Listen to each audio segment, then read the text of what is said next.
Welcome to the channel, everyone. I'm Skratch. This video is brought to you by Warcraft Rumble, so I just want to say a big thank you to them for sponsoring today's video. And if you guys want to download the game, you can do so by clicking the link in the description down below or in the pinned comment.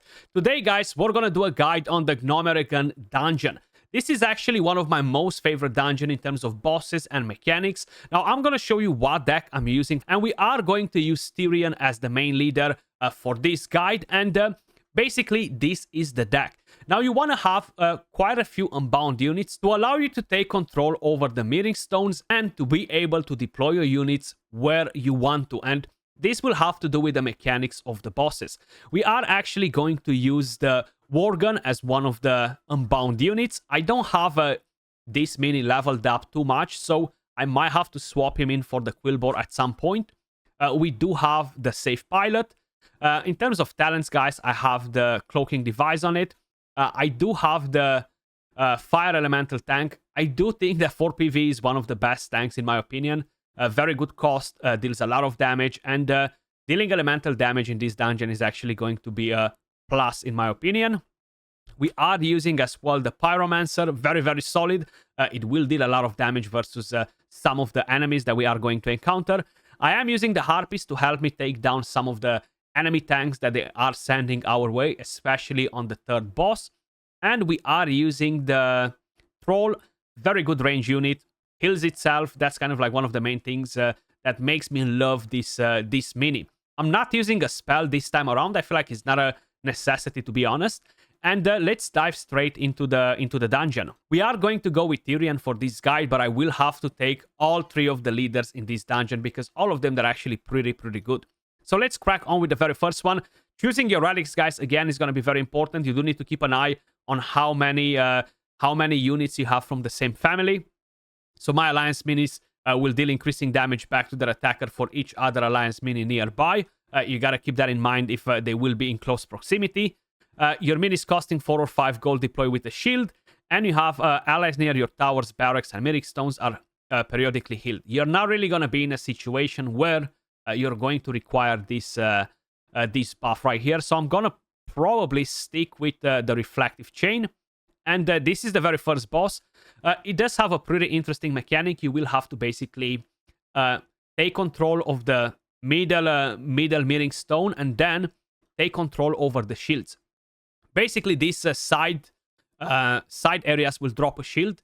When you are under the shield, the boss won't be able to stun you or knock you back. If you're not under the shield, the boss will constantly knock you back. So let me just quickly show you exactly what I'm doing in here. I usually deploy an unbound unit to take control over the mirroring stone. Right here, those chickens are pretty fast. No matter what I'm deploying, it will be very hard to take that shield away from them, to be honest. But at least we killed them, we took the gold. And I am going to deploy right here Tyrion to get that shield and head over to the boss. I will quickly try to deploy a unit that was a bit too slow on it, unfortunately. So they recapture the mirroring stone. The main reason why you want to get a mirroring stone is to have control over the right shield right here. It's going to be very, very important to ensure that you're going to be able to get that under your control, basically. So we are going to deploy our Fire Elemental tank right here in just a second. The shield should be spawning in a minute too. I'm going to deploy the Troll right here to take control over that shield. And we're going to slowly pick that gold from there. Okay, so we got one shield. We got the second shield. We're going to get that gold too, slowly and surely, hopefully. We're not too worried about this mini dealing a bit of damage on our tower. We're quickly going to get rid of that Griffin. We're going to deploy another Fire Elemental tank right here to try and get a shield once it's going to spawn. Again, we lost control over that stone, but that's fine. We're going to deploy the mini right there. Hopefully, he's going to get the shield before the enemy. Beautiful. So they got the shield too. We got the shield. I will have to take control over that mirroring stone ASAP. So we do have a few more chickens coming our way. We're going to deploy the Pyromancer right there to get rid of them. And I'm going to deploy the Safe Pilot at the mirroring stone right here. The chickens are so fast. The chickens are so fast. It's so hard to outspeed them, honestly, because they're always messing up your shield. So we're going to deploy our Fire Elemental tank right there to deal a bit of AoE damage, get rid of those chickens. And we are going to put the Harpies to help us take down some of the ground units. The Pyromancer is very, very effective in here because of the AoE damage too. It is a pretty squishy unit. You see how we're getting stunned and we're getting knocked back. So that's one thing that you kind of like need to keep in mind. We're going to deploy Tyrion right here and the Pyromancer behind it. Once we're going to be able to do so, we're going to get control over that gold right there. And hopefully my Tyrion will be faster than the enemy to pick up that shield. Come on. Don't stop to heal right there. We're going to put our Unbound unit there again.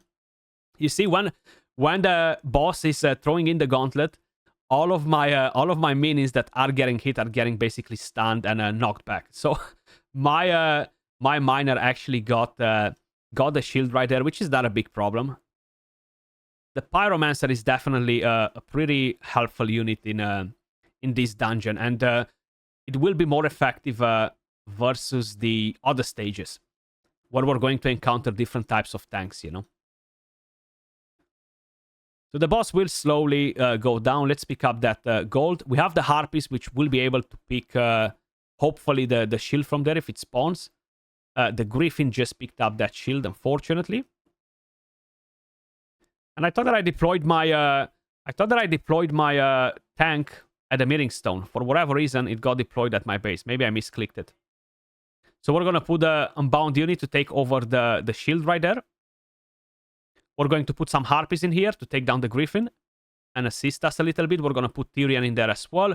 We're going to put a Fire Elemental tank too. And hopefully they will both take the shield. Okay, Tyrion was a bit faster. We are going to put another Pyromancer on the left flank. We're going to wait for that shield to spawn. It should happen anytime now. Okay, there we go. Okay, the shield spawned right on time. And there we go. We managed to get this boss down. You really got to take control over the center Mirroring Stone and take control over the shields. The chickens will be pretty nasty because they move super fast. But the Fire Elemental tank is extremely, extremely good at taking care of a lot of enemies at the same time because of the AoE damage, the talent that I have on it, dealing periodical damage, you know, so it's very, very helpful. So the Crowd Pummeler, we got that down. I feel like out of the three bosses, this one is the easier one. So minis costing 3 gold or less cost more. No, we don't want that. Your flying minis evade the first attack. That's a decent one. Or range minis attack 33% faster. That's exactly what we want to get. So right here we have the Electrocutioner. It does have a slightly different mechanic. It's nothing too fancy about it.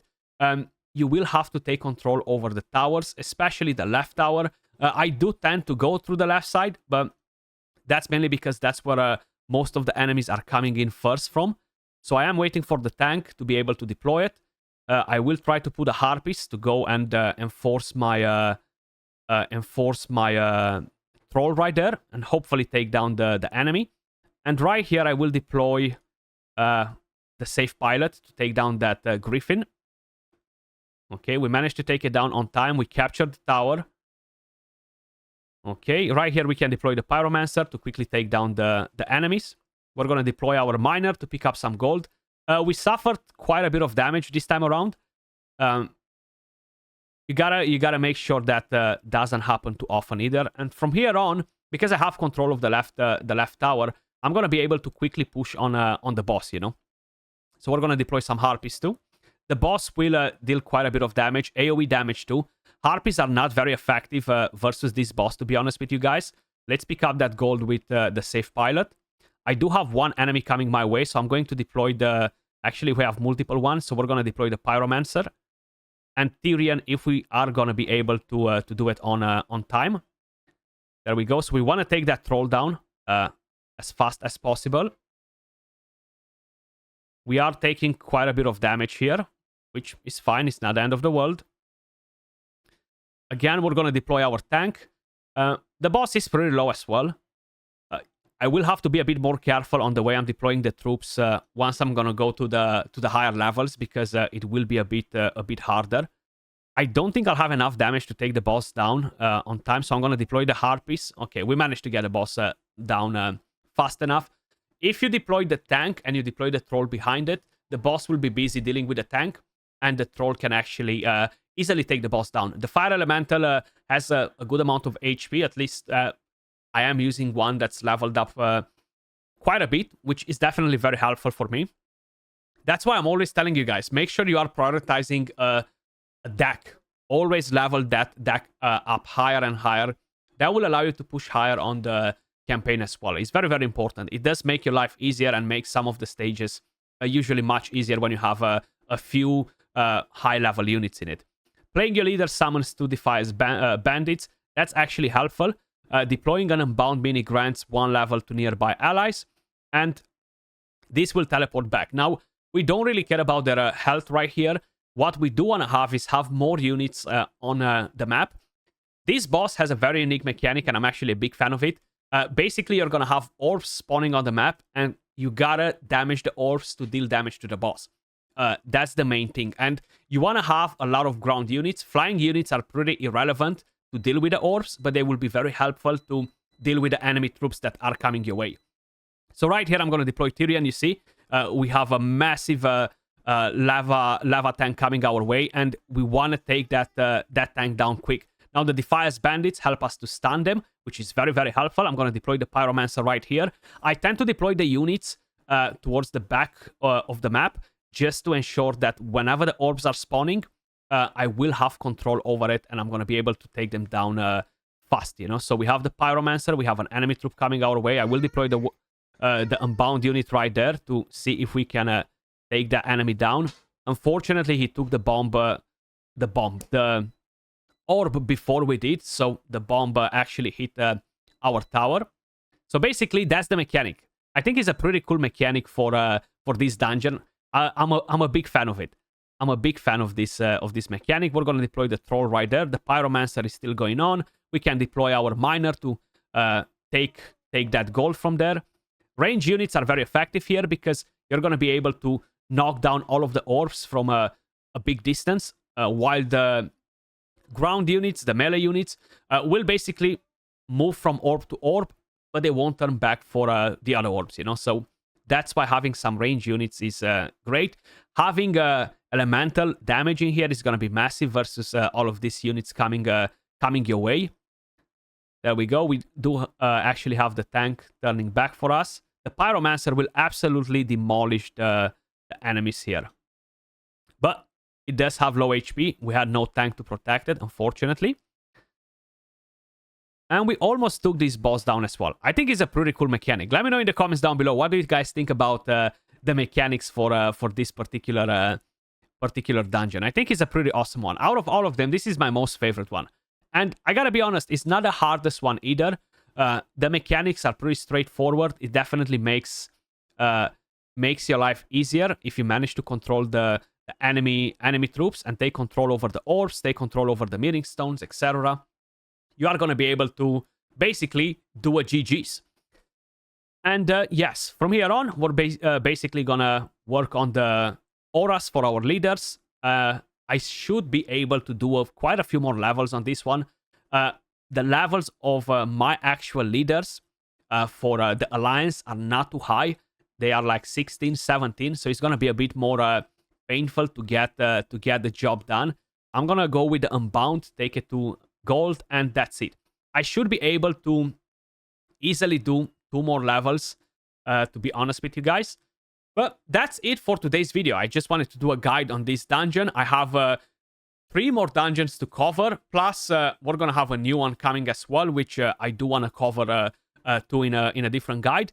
Let me know your thoughts in the comments down below, and let me know what decks are you guys using for this particular dungeon. As usual, appreciate every single one of you guys watching. Thanks again to Warcraft Rumble for sponsoring today's video, and I'll catch you all in the next one. Peace.